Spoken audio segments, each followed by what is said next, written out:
राधे राधे महाराज जी। महाराज जी, आजकल लोग पैसा, नौकरी या जल्दी प्रसिद्धि पाने के लिए मतलब व्यवसाय की खोज में लग जाते हैं, और कुछ समय बाद मतलब जब जीवन में कुछ घटनाएं महसूस करते हैं तो फिर मोह माया लगता है, फिर समझ नहीं आता कि हमारी आत्मिक उद्देश्य क्या है। महाराज जी, हमारी देखो, हम ये बात काट नहीं सकते कि हमको आधुनिक उन्नति भी चाहिए। हमको रुपया भी चाहिए, हमको वस्त्र भी चाहिए, हमको भोजन भी चाहिए, हमें प्यार करने वाला भी कोई चाहिए, हम प्यार जिसको करें ऐसे भी चाहिए। मनुष्य जीवन की ये मांगे हैं। लेकिन अगर हमारा भगवान से विमुख जीवन रहा तो इसकी सत्ता नहीं है, ये टिकाऊ नहीं है। मान लो अभी हमारे प्राण निकलने की बात आ जाए तो ना मेरा शरीर, न मेरा पति, न मेरा पुत्र, न मेरा बैंक बैलेंस, कुछ मेरा नहीं रह जाएगा। हमें अंतिम समय के लिए भी सोचना है। तो जब हम अंतिम समय के लिए सोचकर अभी धर्म से चलेंगे और भजन से करेंगे, भगवान का भजन करेंगे, तो सब हमारा ठीक हो जाएगा। अगर भगवान से विमुख हो गए तो सब गड़बड़ हो जाएगा, हाथ में कुछ नहीं रहेगा। आजकल सब लोगों की जो ये मान्यता है कि हमको किसी भी प्रकार से धन मिलना चाहिए, ये बड़ी हानिकारक है। धन चाहिए पर किसी भी प्रकार से नहीं चाहिए। हम मेहनत की कमाई से हम अपने परिवार का पोषण करेंगे। ये जो शॉर्टकट से जाते हैं ना, वो नष्ट हो जाते हैं, वो सफल जीवन नहीं है। जैसे हम अधर्म करके, चरित्रहीन बन करके, नाना प्रकार के पापाचरण करके धन कमाने की कोशिश करें तो हम नष्ट हो जाएंगे। अब 2-4 बार सफल हो सकते हैं, थोड़ा हम एकत्रित भी कर सकते हैं, लेकिन एकदम ऐसा आएगा सब नष्ट हो जाएगा, सब नष्ट हो जाएगा। ऐसे कितने उदाहरण हैं कि पाप के द्वारा बढ़े और मिट्टिया मेट हो गए, जिसे कहते हैं मिट्टी में मिल जाना, मिट्टी में मिल गए। हम कहते हैं दीपक की तरह जलो, लेकिन जलते रहो। हाइलोजन की तरह मत जलो कि फ्यूज हो जाओ। एकदम शॉर्टकट में धनी बनने की मत सोचो, धर्म पूर्वक चलो। अगर धर्म पूर्वक नमक रोटी खा रहे हो, तुम्हारा परिवार तुमसे प्यार कर रहा है और शांति है, इससे बड़ा कोई सुख नहीं है। अगर आपके परिवार में कलह है, अशांति है, सब अपने अपने मनमुखी हो, खूब रुपया है, खूब पैसा है, किस काम का? पति उधर जा रहा, पत्नी उधर जा रही, परिवार के सब संबंधों में अविश्वास पैदा हो रहा है, प्रेम नष्ट हो गया, फिर हमारा जीवन किस काम का? इसलिए नाम जप करो, भगवान का आश्रय रखो और मेहनत की कमाई पर विश्वास रखो। चरित्र पवित्र होना चाहिए। आज हमारा चरित्रहीनता बनती चली जा रही है। आज चरित्र को, जो हमारा मूल है वो है चरित्र। हम देखो रामचरित्र गायन करते हैं, भगवान का पावन जस गायन करते हैं। क्यों? रावण क्या विद्वान नहीं था क्या? रावण क्या उत्तम कुल ब्राह्मण में नहीं जन्मा था? समझो, उत्तम कुल पुलस्त करनाती, लेकिन वो चरित्रहीन था, इसलिए उसे राक्षस कहा गया। हम लोग चरित्रहीनता पर, धन की इतनी महानता बढ़ गई हमारे दिमाग में कि कुछ भी करना पड़े।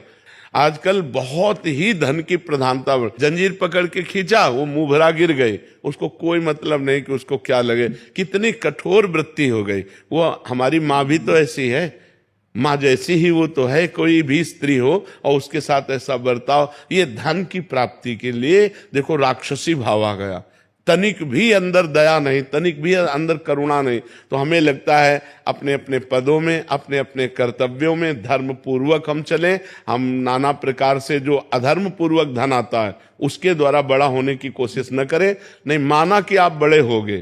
कैसे बड़े होगे? जैसे 2 आदमी एक आदमी के हाथ पैर पकड़कर ऊपर ले जा रहे हैं 7वें मंजिल पे, तो वो समझ रहा है कि हमको तो लिफ्ट से भी नहीं जाना पड़ा, 2 आदमी, लेकिन वो तुम्हें वहां सुख देने नहीं जा रहे, ऊपर से पटकने जा रहे तुम्हें।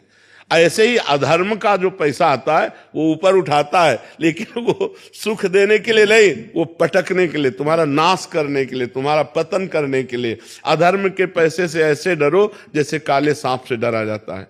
काला सांप चाहे जितना दुलार करो, अगर वो काट लिया तो मर ही जाओगे। ऐसे ही अधर्म का पैसा चाहे जैसे कमाओ, वो जब आएगा तुम्हारे घर में तो तुम्हारे बच्चों पर, तुम्हारे परिवार में, तुम्हारी बुद्धि में वो अशांति पैदा कर देगा। शॉर्टकट में धनी बनने की न सोचे, धर्म से मेहनत कमा के धनी होने की सोचे। जीवन जीने के लिए धन की आवश्यकता है, लेकिन धर्म पूर्वक, अधर्म पूर्वक नहीं।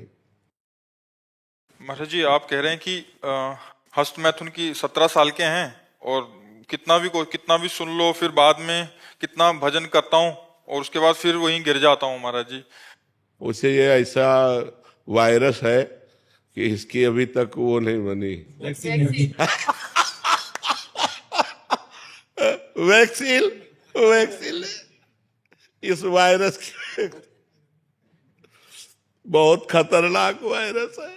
और ये मतलब जिसके लग गया, तो आप तो अभी 17 वर्ष के हो, आपको याद होगा हितधाम में 70 वर्ष के थे वो, 70 वर्ष के बूढ़े थे। और उन्होंने खड़े होकर के सभा में कहा था कि हमारी आदत ऐसी है, मैं आज तक छुटकारा नहीं पाया। अगर इसको आप हठ पूर्वक रोक पाओ तो रोक सकते हो, अन्यथा नहीं रोक सकते। अन्यथा तो जब आवेश आएगा तो फिर आप अपने सब धर्म कर्म भूल जाएंगे और आपसे गलत आचरण बन जाएगा। ये बहुत खतरनाक आदत है। भगवान बचावे, भगवान बचावे, नहीं तो सोते सोते हो जाएगा।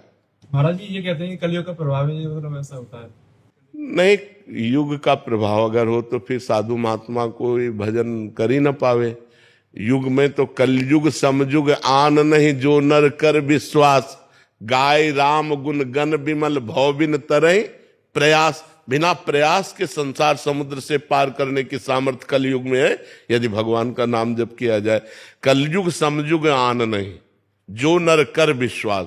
कह रहे हमारी बात पे विश्वास कर लो, कलयुग के समान महान कोई युग भी नहीं है। हाँ, थोड़े समय के भजन से भगवान की प्राप्ति करा देता है। अब गलत आचरण करो, कलयुग को हस्तमैथुन करो तुम, और दोष देव कलयुग। यार मतलब गजब की बात है। बेचारा कलयुग भी सोच रहा होगा कि ये हमारे राज्य में हमको क्यों थोप रहे हैं। अरे गलत तुम करो, कहते जो सब कलयुग कर रहा है, ऐसा नहीं यार, थोड़ा हमें सुधरना। लोगों की दृष्टि ऐसी बन रही है महाराज जी, जैसे कोई बच्चियां पढ़ने आते हैं स्कूलों में, तो बड़े बड़े लोगों की दृष्टि खराब होती जा रही है महाराज जी। भजन न करेंगे तो बैठे करेंगे कब? आजकल के जो मनुष्य हैं उनकी ऐसी बुद्धि गिरती जा रही है कि अगर कोई लड़की को छेड़ रहा तो वीडियो बना सकते हैं, लेकिन वो बचा नहीं सकते। मतलब कोई भी घटना घट रही है, मतलब ये बड़ी समस्या आ रही है हमारे समाज में कि वीडियो तो उसकी बन जाएगी, आपको वीडियो मिल जाएगी, लेकिन वो जहां बचाना चाहिए वहां, हाँ वीडियो तो कोई खास बात नहीं, खास बात उस बच्ची को बचाओ, खास बात है उस आदमी को बचाओ जो संकट में पड़ा हुआ है। तो ये अध्यात्म के बिना ये ज्ञान नहीं आता है।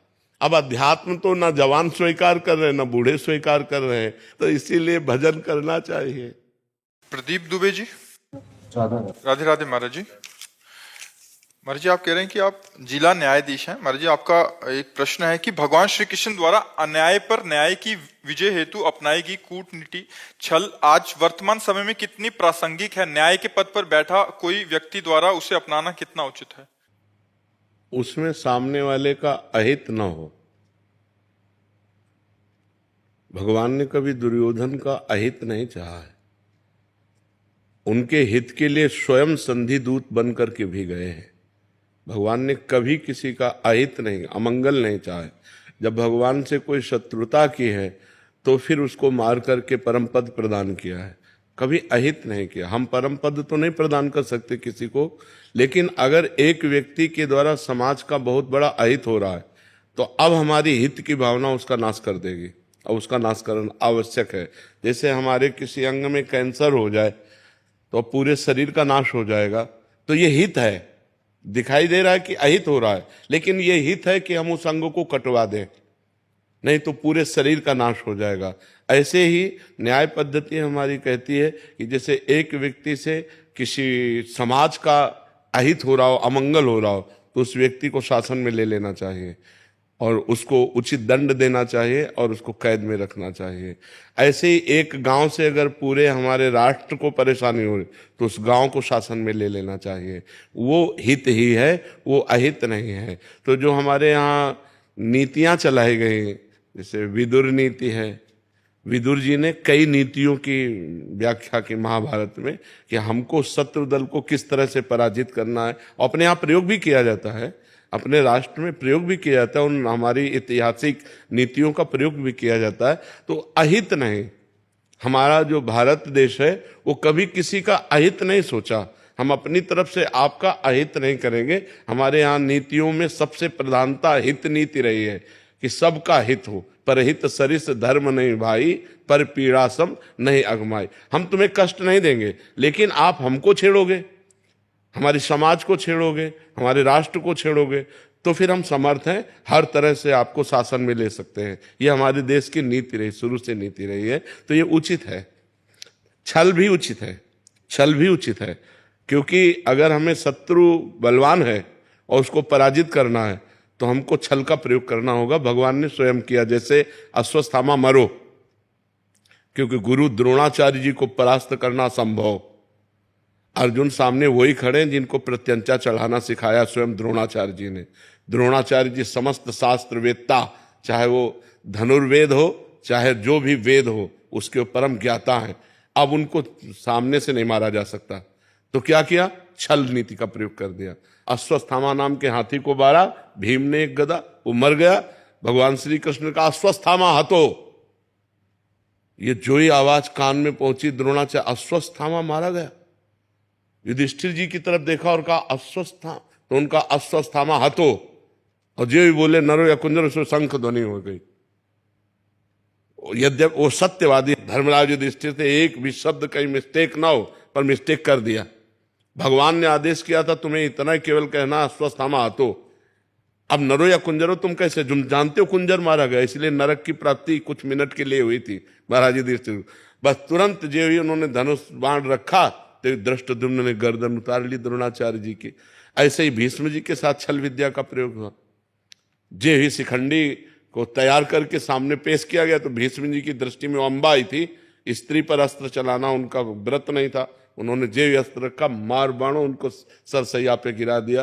तो भीष्म जी को भी कोई आज सामने से परास्त कर सके ललकार के, ऐसा त्रिभुवन में कोई पैदा नहीं हो सका था। गंगा पुत्र भीष्म, भगवान के साक्षात बल से बलवान।